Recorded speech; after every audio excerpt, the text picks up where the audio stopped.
అందరికీ నమస్కారం. నేను మీ పిసిరెడ్డి. వైఎస్ఆర్‌సీపీని నేను విమర్శించదలుచుకోలేదండి. ఈ మధ్య పెద్దగా వాళ్ళ మీద ఏ వీడియోస్ చేయట్లా. ఎందుకనంటే స్కోప్ లేదు ఆంధ్రప్రదేశ్‌లో. ఎవరు గూడా వైఎస్ఆర్‌సీపీ వైపు ఆలోచించే పరిస్థితి రాష్ట్రంలో లేదు. ఒక 10 ఏళ్ల పాటు మర్చిపోతారు జనాలు. ఒకవేళ ఏదన్నా ఒక పోరాటం చేస్తుంటే 10 మంది జనాలు అక్కడికి ఎందుకెళ్తారంటే ఆ రోజు ఏదన్నా పని లేకపోతే ఏదైనా ఒక రూ. 1000 ఇస్తారు కాబట్టి. ఇప్పుడు డిమాండ్ కూడా చేస్తున్నారంట ప్రజలు. వైఎస్ఆర్‌సీపీకి ఏదైనా సభలకు రావాలంటే 1500 ఇస్తే కానీ రాము మేము అని. సో ఇలా ఎవరన్నా పని లేక ఆ రోజు ఖాళీగా కూర్చొని ఉంటే ఆడ ఏం జరగద్దని చూడడానికి టైం పాస్ కోసం పోవటం, పైగా రూ. 1000 1500 తెచ్చుకోవడానికి ఒక 10 మంది 20 మంది పోతున్నారు. ఇది వాస్తవ పరిస్థితి. ఇది వైఎస్ఆర్‌సీపీ కూడా గ్రహించాలి. నేను అనేది ఏంటంటే 4 ఓట్లు పడే రాజకీయం చేయండి ఏదైనా సరే. చంద్రబాబు నాయుడు గారు విదేశాలకి చెప్పా పెట్టకుండా పారిపోయాడు. లోకేష్ గారు చెప్పా పెట్టకుండా వెళ్ళిపోయాడు. దీనికి సంబంధించి ఒక కథ లేరు. లోకేష్ గారు ముఖ్యమంత్రి కుర్చీ కోసం అలిగి లండన్ వెళ్ళిపోయాడు. ఆయన్ని సముదాయించడం కోసం చంద్రబాబు నాయుడు గారు వెళ్ళారు. అదేవరా ఎందుకు ఇలా మాట్లాడుతున్నారు అంటే, మీరు జగన్మోహన్ రెడ్డి గారి పర్యటనల గురించి మాట్లాడలేదా అని అంటారు. వాస్తవమే, మేము కాదనట్లేదు. జగన్మోహన్ రెడ్డి గారు విదేశాలకు వెళ్ళాలి అంటే కోర్టు పర్మిషన్ తీసుకోవాలి. కోర్టు పర్మిషన్ రావడంతో బిగ్ బ్రేకింగ్ న్యూస్ వేస్తారు. జగన్మోహన్ రెడ్డి గారికి సంబంధించి టూర్ షెడ్యూల్ మొత్తం కోర్టులో సబ్మిట్ చేయాలి. ఆయన ఫోన్ నెంబర్తో సహా, ఆయన అక్కడికి వెళ్ళి ఎవరెవరితో కలుస్తాడు, ఎక్కడికి వెళ్తాడు, అన్ని విషయాల్ని కోర్టుకి సబ్మిట్ చేయాలి. అవసరమైతే సిబిఐ అధికారులు ఎప్పటికప్పటికి ఆయనకు ఫోన్ చేసి కూడా కనుక్కుంటారు. ఎందుకని?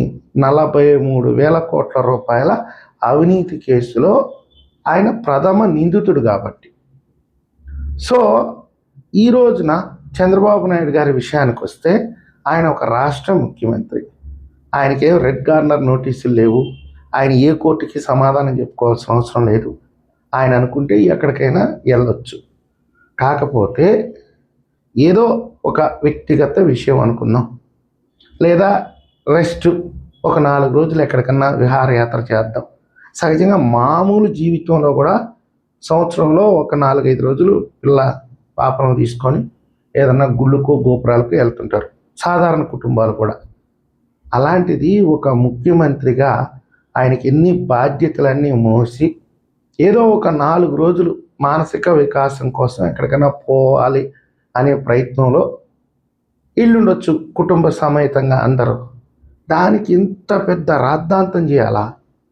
ఆంధ్రప్రదేశ్ ప్రజలు ముఖ్యమంత్రి ఎక్కడికి పోయాడని ఎదురు చూస్తున్నారంట.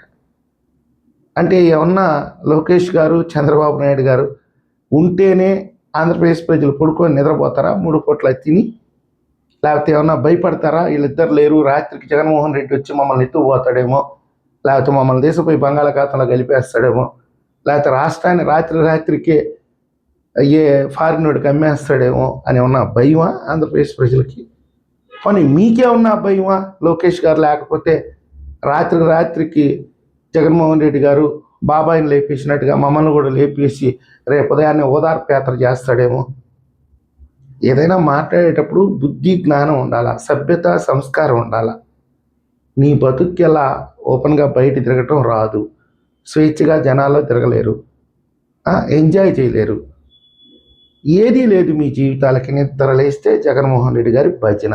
కనీసం కన్న బిడ్డలను చూసుకోలేరు, కట్టుకున్న పెళ్ళాన్ని చూసుకోలేరు, కన్న తల్లిదండ్రులని చూసుకోలేరు, సమాజాన్ని చూసుకోలేరు. నిద్ర లేస్తే జగన్మోహన్ రెడ్డి గారి కోసమే భజన చేస్తారు. వేరే కుటుంబాలని మీతో పోల్చుకొని ఇలాంటి చిల్లర రాజకీయం చేస్తే కనీసం 4 ఓట్లన్నా పడతాయా మీకు?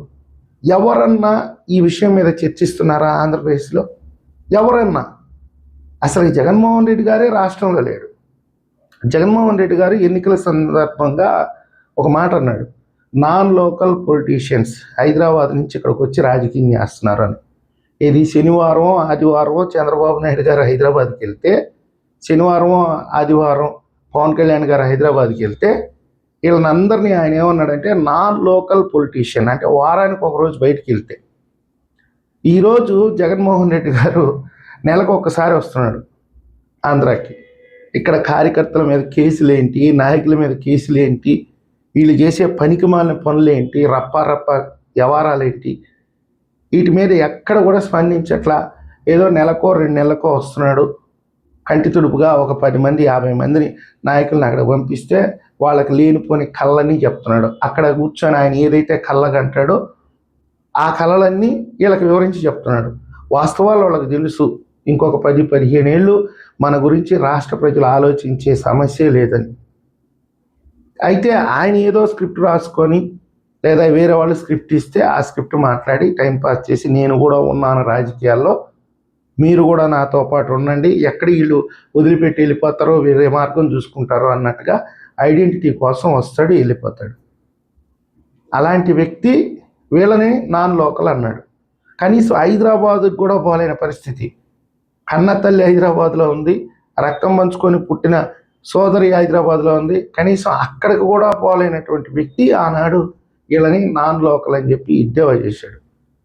సరే, ఈ విషయాలని పక్కన పెడితే ఏ రోజైనా సరే ఒక రాజకీయ పార్టీగా ప్రజల గొంతుకై పోరాటం చేయాలి. ఎప్పుడైనా సరే అధికారంలో ఉన్నా ప్రతిపక్షంలో ఉన్నా ఇలాంటి పనికి మాలిన విషయాలతో రాజకీయం చేస్తే ఆ పడే 4 ఓట్లు కూడా పడవు.